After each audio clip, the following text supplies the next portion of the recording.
Hello नाज़रीन। तो मेरे हमनशीन में आप देखेंगे कि सारी तरफ से ज़लील और रुस्वा होने के बाद और सबकी नज़रों में गिरने के बाद आयमा की अकल जो है वो ठिकाने आ गई है। उसको ये बात समझ आ गई है कि अब जो है कोई भी उस पर दोबारा कभी एतबार नहीं करेगा, लिहाजा वो यहाँ से भागने में ही अपनी आफियत समझेगी। मगर जाते जाते वो हादी से कहेगी कि हादी मुझे माफ़ कर दो, जो भी मैंने किया खुदा के लिए उसके लिए मुझे माफ़ कर दो। हादी कहेगा तुम मुझे अपनी कभी शक्ल मत दिखाना, तुम्हारा बहुत एहसान होगा मुझ पर कि तुम यहाँ से चली जाओ। अगर तुम ऐसा करोगी तो फिर ही मुझे सुकून मिलेगा।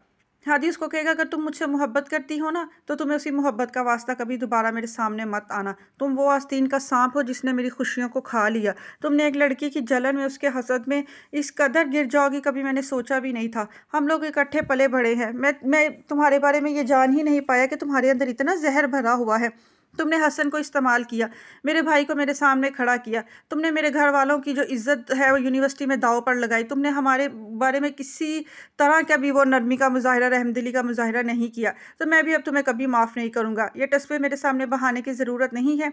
बस अपना सामान समेटो और हमेशा के लिए हमारे घर से चली जाओ। अब आयमा के पास निदामत और पछतावों के कुछ भी नहीं रह जाएगा। जिस शख्स की मोहब्बत की खातिर उसने ये सारा कुछ किया था, उस मोहब्बत की नज़रों से वो ऐसे गिरी है कि अब कभी संभल नहीं पाएगी। हादी ने उसको साफ साफ कह दिया है कि वो कभी दोबारा ज़िंदगी में उसकी नज़रों के सामने ना आए, वरना न जाने हादी उसके साथ कितना बुरा कर देगा।